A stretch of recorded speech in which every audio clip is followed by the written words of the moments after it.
بھئی آپ کو بتایا جائے گا کون ہے اللہ، تو ہم سے بہتر آپ جانتے ہیں. نہیں معلوم ہے کون ہے اللہ؟ نہیں معلوم ہے. آپ کہیں گے اللہ وہی ہے جس پر میں نے ایمان لایا ہے، اللہ وہی ہے جس نے ہم کو پیدا کیا ہے، اللہ وہی ہے جو ہم کو روزی دیتا ہے، اللہ وہی ہے جو بارش برساتا ہے، اللہ وہی ہے جس کے طرف مر کر کے لوٹ کر جانا ہے، اللہ وہی ہے جو ہمارا حساب و کتاب لے گا، اللہ وہی جس نے ہم کو نبی دیا. آپ میں سے کون ہے جو نہیں جانتا؟ پھر آپ کہیں گے تنویر صاحب آپ نے ایسا ٹاپک کیوں لیا؟ در حقیقت میں نے لیا ہی نہیں، مجھے زبردستی دیا گیا ہے. میں نے کہا کہ یار یہ موضوع یا تو اتنا آسان ہے کہ چھوٹا سا مسلمان کا بچہ بھی جانتا ہے کہ اللہ کون ہے، یا پھر اتنا مشکل ہے کہ بڑے بڑے پڑھے لکھے لوگ چاہے وہ مدرسے کے ہوں یا اسکول کے صرف اس اللہ کو کما حق جیسا کہ اس کا حق ہے نہ پہچاننے کی وجہ سے تباہ و برباد ہو گئے. اور اس قدر تباہ و برباد ہو گئے کہ کچھ لوگوں نے یا تو اللہ کا انکار ہی کر دیا یا کچھ لوگوں نے اللہ کے ساتھ اور کئی لوگوں کو ملا دیا کہ اللہ تیرے بس کی بات نہیں ہے کہ اکیلا تو پورے سنسار کو چلا لے گا. اس لیے بہت امپورٹنٹ بھی ہے، وہ بھی ایمان والے ہی تھے، وہ بھی اسلام والے ہی تھے، وہ بھی ہماری طرح جانتے تھے اللہ کو. پھر کیا سبب ہے کہ اتنا ایزی ٹاپک، اتنا آسان عنوان، اس کے باوجود ایمان ان کے اندر سے نکلتا چلا گیا. میرے بھائیوں، جب دنیا بنی اور اللہ تعالیٰ نے سرسری چیزیں میں کچھ آپ کو سمجھانا چاہتا ہوں. اللہ نے کن کو بھیجا؟ حضرت آدم علیہ السلام کو دنیا میں بھیجا، ماں حوا کو بھیجا. پھر یہ دنیا بنی اور نسل چلتی گئی. ایک نبی کا اور نبی کی بیوی کا عقیدہ کیا تھا؟ اللہ کتنا ہے؟ ایک ہے. اور پھر بعد میں نبیوں کی اولادوں میں سے، نبیوں کی نسلوں میں سے، بھائی انہی سے چلے نا، انہی میں سے بعض لوگوں نے اللہ کے ساتھ شرک کرنا شروع کر دیا. کیا کیا؟ شرک کرنا شروع کر دیا. پہلے تو یہ کہا کہ اللہ تبارک و تعالیٰ ٹھیک ہے، بالکل سپر پاور ہے، لیکن ہم ان تک نہیں جا سکتے. ہم کیسے جا سکتے ہیں؟ سیڑھی پہ چلیں گے، چھت پہ جائیں گے تو سیڑھی چاہیے، تو ہم اللہ تک جانے کے لیے ہم کو کوئی وسیلہ چاہیے. یہاں سے آغاز ہوا اور پھر شرک کا چور دروازہ نہیں، ڈکیتی والا دروازہ کھل گیا. اور پھر اللہ کے ساتھ شرک ہونے لگا. پہلے یہ کہ یہ تو ہمارے بزرگ تھے، پھر یہ کہ یہ ہماری باتوں کو وہاں تک پہنچائیں گے. پھر ان کے سامنے پہلے کھڑے ہونے لگے کہ ان کو دیکھیں گے تو اللہ کی یاد آئے گی. 2 قدم آگے بڑھے شیطان نے آ کر کے ان کو سمجھایا کہ سنو، تمہارے باپ دادا یہ جو بزرگان دین ہیں جن کی یہ قبریں ہیں، یہاں آ کر کے عبادت کیا کرتے تھے، وہ بھی آ کے ہی عبادت کرنے لگے. پھر کیا ہوا؟ وہ نسل چلی گئی، وہ اولاد چلی گئی. 50 سال کے بعد، 100 سال کے بعد، 200 سال کے بعد پھر اگلی نسل کو شیطان نے سمجھایا کہ وہ صرف آ کے یہاں عبادت نہیں کرتے تھے بلکہ دعائیں بھی مانگتے تھے اور ان کے ذریعہ مانگتے تھے. جو قبر میں ہیں ان کے ذریعہ مانگتے. میں کسی پہ کمنٹ نہیں کر رہا ہوں، میں صرف تاریخ ریمائنڈ کر رہا ہوں. میں بالکل بے باکی سے بول رہا ہوں کہ الہات، اللہ کا انکار اور شرک آغاز کیسے اس کا ہوا، اس کو بتانے کے لیے میں صرف تاریخ بتا رہا ہوں، ریمائنڈ نہیں، میں کسی پہ کمنٹ نہیں کر رہا ہوں. تو اگلی نسل کو یہ بتایا کہ صرف وہاں بیٹھ کے عبادت نہیں کرنا ہے بلکہ کیا کرنا ہے کہ ان سے ہی مانگنا ہے، یہ تمہاری بات وہاں پہنچائیں گے. پھر لوگ ان کے سامنے مانگنے لگے. پھر نسلیں بیت گئی، نسلیں چلی گئی، پھر اگلی نسل آئی. اگلی نسل کو شیطان نے یہ سمجھایا کہ تم کو معلوم ہے صرف وہاں مانگنے سے نہیں ہوگا بلکہ سجدہ بھی انہیں کو کرنا ہوگا، رکوع بھی انہیں کو کرنا ہوگا، ہاتھ بھی انہیں کے سامنے پھیلانا ہوگا. یہ ہسٹری ہے جو شارٹ کٹ میں آپ کو میں نے سنائی. پھر شرک کا آغاز ہوا اور نبیوں کی نسلوں میں شرک پھیل گیا. دنیا کا سب سے خطرناک کام، دنیا کا سب سے خطرناک جرم، دنیا کا کا سب سے خطرناک گناہ اگر اس روئے زمین پر اس آسمان کے نیچے اگر کوئی ہے، ان الشرک لظلم عظیم، قرآن چیخ چیخ کر کہتا ہے کہ یقیناً زنا ایک بہت بڑا گناہ ہے، قرآن کہتا ہے کہ شراب پینا بہت بڑا گناہ ہے، قرآن کہتا ہے اور بھی بہت سارے گناہ اس دنیا میں ہیں، لیکن ان الشرک لظلم عظیم، روئے زمین پر اگر عظیم کوئی گناہ ہے، سب سے بڑا اگر کوئی گناہ ہے تو اللہ کے ساتھ شریک ٹھہرانا ہے، ایک اللہ نہیں، دو چار اللہ کو ماننا۔ اچھا یہ بات آ رہی سمجھ میں؟ اتنی بات اگر سمجھ میں آ گئی تو اگلی بات بتاتا ہوں آپ کو۔ پہلے تو یہ حال تھا کہ جہاں وہ بزرگان دین ہوا کرتے تھے وہاں جاتے تھے، بعد میں کیا ہوا؟ بعد میں یہ ہوا کہ ابراہیم علیہ السلام نے خانہ کعبہ کی تعمیر کی مکے میں۔ نہیں جانتے آپ لوگ، نوجوان نہیں جانتے؟ نوجوانوں اگر اللہ پیسہ دے اور تم کماتے ہو، اللہ سے دعا کرو اللہ برکت دے تمہاری کمائی میں، تو مزاج بناؤ آج کی ڈیٹ میں، ہفتہ دن بہت ہے اور 60-70 ہزار روپے لگتے ہیں، جاؤ عمرہ کر کے آؤ، اللہ کی نشانیوں کو دیکھو، اور ایک عبادت ہے۔ اللہ تبارک و تعالیٰ نے اپنے نبی کی زبانی کہلوایا، پیارے نبی نے کہا کہ یہ جو حج کرنا ہے، یہ جو عمرہ کرنا ہے، ینفیان عن الفقر، یہ حج اور عمرہ سے فقر، تنگ دستی دور ہوتی ہے۔ میرے نوجوانوں اللہ اگر پیسہ دے ٹارگٹ بناؤ، اگر شادی ہو گئی تب بھی بیوی کو لے کے جاؤ، انجوائے کرو، عمرہ کرو، خود کرو، بیوی کو کراؤ، اور اگر ابھی شادی نہیں ہوئی تو جاؤ پہلے عمرہ کر کے آؤ۔ تمہارے لیے 60-70 ہزار روپے، لاکھ روپے کوئی اہمیت کے حامل نہیں ہے، ارادہ بناؤ اللہ اور دے گا۔ تو میرے نوجوانوں اللہ تبارک و تعالیٰ کا گھر کہاں بنایا گیا؟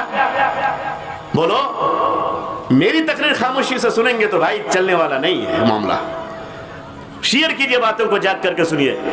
مکے میں کیا بنایا گیا؟ اللہ کا گھر بنایا گیا۔ کس نے بنائی؟ جی خانہ کعبہ کس نے بنایا؟ حضرت ابراہیم علیہ السلام نے، ان کے ساتھ حضرت اسماعیل علیہ السلام نے، بنانے والا نبی، ساتھ دینے والا نبی کا بیٹا نبی، کلیئر بنایا گیا۔ اور نبی کی ماں، نبی کی بیوی حضرت حاجرہ وہ بھی وہاں پر موجود، یعنی گھرانہ دیکھو آپ، نبی نے بنایا، ساتھ دینے والا نبی کا بیٹا، اور جو وہاں پر ہے خدمت کر رہی ہے، ایک نبی کی ماں، ایک نبی کی بیوی۔ اس پاک گھرانے نے، جس نے توحید کے لیے ابراہیم علیہ السلام نے اپنے باپ کو چھوڑا آزر کو، اور ملک شام کو چھوڑا، عراق کو چھوڑا، اپنے گاؤں کو چھوڑا، اور طرح طرح کے ظلم سہے، اپنی بیوی کو وہاں سے لا کر کے ایک ریگستان میں، ایک بیابان میں، جہاں پر نہ کوئی آدم تھا نہ آدم زاد، جہاں پر نہ کوئی چرن تھا نہ پرندہ، جہاں پر نہ کوئی انسان تھا نہ انسان کا بیٹا، جہاں پر کوئی درخت بھی نہیں تھا، کوئی نہر بھی نہیں، کوئی پانی بھی نہیں، ایک قطرہ بھی نہیں تھا، ایسی سرزمین میں اللہ کا حکم ہوتا ہے۔ حضرت ابراہیم اپنی بیوی کو اور اپنے چھوٹے سے ننھے منھے بیٹے کو، جو اللہ نے بڑی عمر میں ان کو عطا کیا تھا، پہلے اولاد ہی نہیں ہوتی تھی، نہ بیٹا نہ بیٹی، کچھ نہیں، لیکن آخری عمر میں اللہ نے بیٹا دیا تو حکم دے دیا کہ جاؤ اپنی نظر سے دور، اپنے گھر سے دور جاؤ، مکے کی وادی میں رکھ کے آؤ۔ یہاں رکھا، خوشی میں گھر بنایا، خانہ کعبہ بنانے والے کون؟ اتنے نیک لوگ۔ لیکن نبی کریم جناب محمد رسول اللہ صلی اللہ علیہ وسلم کا دور آتے آتے آتے اللہ کا وہ گھر جس میں صرف اللہ کی عبادت ہونی چاہیے تھی، جس کی تعمیر میں کسی کافر تو دور کی بات، کسی مشرک تو دور کی بات، کسی عام انسان تو دور کی بات، جس کی تعمیر نبی نے کی ہو، اس خانہ کعبہ میں میرے نوجوانوں، میرے بھائیوں، ایک بت نہیں، 2 نہیں، 5 نہیں، 10 نہیں، 360 بتوں کو اٹھایا اور خانہ کعبہ کے باہر نہیں، آس پاس بھی نہیں، اندر دھکیل دیا، اندر سجا دیا۔ یہ کون تھے؟ مکے میں اور لوگ تو نہیں تھے، مکے میں آدم کی اولاد میں سے وہ لوگ نہیں تھے جو عام تھے، بلکہ آدم کی اولاد میں سے ایک نبی اور نبی کے بیٹے سے جو نسل چلی وہ تھے، عام لوگ نہیں تھے میرے بھائی۔ پھر نبی کی نسل ہی میں حضرت اسماعیل علیہ السلام، حضرت ابراہیم علیہ السلام، انہی کی نسلوں میں سے جب اللہ کی باتوں کا تذکرہ کم ہونے لگا تو لوگ اللہ کو بھولنے لگے، اور بھولتے بھولتے خانہ کعبہ کے اندر کیا کیا؟ بتوں کو داخل کر دیا۔ سوچو ذرا، سوچو کہ جو گھر اللہ کی عبادت کے لیے بنایا گیا اسی گھر میں بت کو داخل کر دیا. اور اتنا ہی نہیں، یہ قبیلہ قریش کا ہے، یہ قبیلہ کسی اور کا ہے، یہ قبیلہ کسی اور کا ہے. ان لوگوں نے خانہ کعبہ ہی پہ صبر نہیں کیا کہ نہیں اتنے سے کام نہیں چلے گا، میرے قبیلے کا ایک الگ بت ہوگا، ان کے خاندان کا الگ بت ہوگا، ان کے خاندان کا الگ بت ہوگا. ہر قبیلے کا بت ایک جدا تھا. کوئی عزا، کوئی نائلہ پہ فدا تھا، کوئی کسی پہ فدا، کوئی کسی پہ فدا، کوئی اس کے سامنے سجدہ کر رہا ہے، کوئی اس سے دعائیں مانگ رہا ہے. یہ ساری چیزیں کیسے ان نبیوں کے اولادوں میں آ گئی؟ چونکہ انہوں نے اللہ کو ویسا نہیں پہچانا کما حق ہو، جیسا کہ اللہ کو پہچاننے کا حق تھا. میرے بھائیوں، اسی لیے میں کہتا ہوں کہ دین کی باتیں بار بار ہوتے رہنی چاہیے، ورنہ ہی تو آج ہم مسلمان ہیں. اگر ہم نے اللہ کی معرفت، اللہ کی پہچان، نبی کی معرفت، نبی کی پہچان، دین کی بنیادی باتیں اور دین کی بنیادی چیزیں اگر ہم نے اپنے بچوں کو نہیں سکھایا تو نبیوں کے بچے بھی شرک سے محفوظ نہیں ہو سکے. تو پانجی پارا کے لوگوں، تم کیا سمجھتے ہو کہ تم صرف مسلمان ہو، نماز پڑھتے ہو اور یہ سمجھو گے کہ میں دین کی باتیں نہیں کروں گا، علماء کی مجلس میں نہیں بیٹھوں گا، علماء کو نہیں لاؤں گا، دعوت کی باتیں نہیں کروں گا تو ہماری نسلیں بھی ہماری طرح سیف رہ جائیں گی. It is impossible, it is impossible, it is impossible. ناممکن ہے. نبیوں کی اولادیں نہیں بچ سکتی تو آپ اور ہماری اولادیں جو کہ ہر چوک چوراہے پر کب ان کا مزاج بدل جاتا ہے، کب ان کا مزاج ختم ہو جاتا ہے، وہ نہیں بچ سکتے. نبیوں کی اولادیں نہیں بچ سکتی تو ہم اور آپ کیسے بچ سکتے ہیں؟ میرے بھائیوں، اگر اتنی بات آپ کو سمجھ میں آ گئی تو اب میرے ٹاپک کی اہمیت کا بھی آپ کو اندازہ ہو گیا ہوگا کہ کون ہے اللہ، کتنا اہم ہے، کتنا اہم ہے. میرے بھائیوں، کون ہے اللہ؟ میں نے پہلے ہی کہا قل هو اللہ احد اللہ الصمد لم یلد ولم یولد ولم یکن له کفوا احد. ترجمہ معلوم ہے کہ بتانا پڑے گا؟ معلوم ہے آپ لوگوں کو. چلیے آگے میں ترجمہ بھی بتا دوں گا. یہ آیت سب سے چھوٹی تو نہیں، سیکنڈ چھوٹی، اس سے چھوٹی سورہ کوثر ہے، انا اعطیناک الکوثر. اس کے بعد جسٹ یہ بھی ایک چھوٹی آیت ہے قل هو اللہ احد. اس چھوٹی سی آیت میں اللہ تبارک و تعالیٰ نے کون ہے اللہ کا مکمل جواب دے دیا ہے. کون ہے اللہ کا مکمل جواب دے دیا ہے. لیکن پھر آج یہ ٹاپک کیوں اٹھایا گیا؟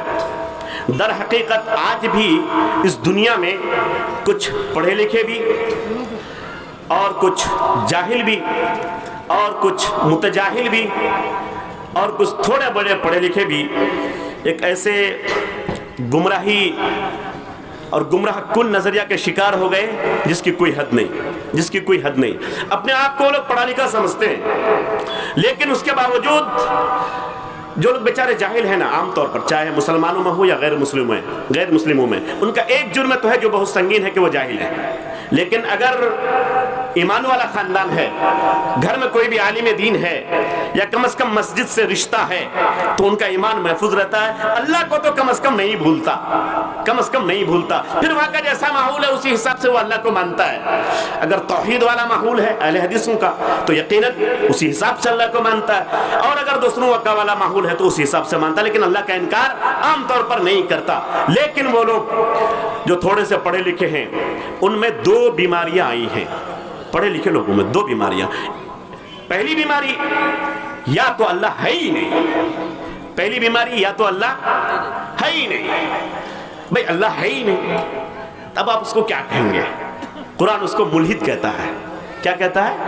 ملحد. جس نے اللہ کا انکار کر دیا، ان کی صفتوں کا، ان کے نام کا، ان کے وجود کا انکار کر دیا، وہ کیا ہے؟ ملحد ہے. دوسرے پڑھے لکھے لوگ جن کی تعداد کم نہیں ہے، پوری دنیا میں ماننے والوں کے اعتبار سے سب سے زیادہ ہے. اچھا ایک بات اور بتا دوں آپ کو میں کہ جو لوگ اللہ کے منکر ہوئے، جن لوگوں نے الحاد کیا، کفر کیا، نہیں مانا اللہ کے وجود کو، ان کی تعداد دنیا میں مشکل سے 5% ہے. کتنا؟ 5%. only 5%. چونکہ عام طور پر بندہ تو ٹھیک ہے نہیں مانتا، نماز نہیں پڑھتا، روزہ نہیں رکھتا، یا چرچ میں نہیں جاتا، یا مندر میں نہیں جاتا، کہیں نہیں جاتا، مثال کے طور پر اللہ کے وجود کو نہیں ماننا ایک بڑی مصیبت ہے. لیکن وہ پھنستا ہے کہاں؟ شادی کے وقت. شادی کے وقت بندہ، بلکہ میں تو یہ کہتا ہوں وہ بیٹا بری طرح پھنستا ہے.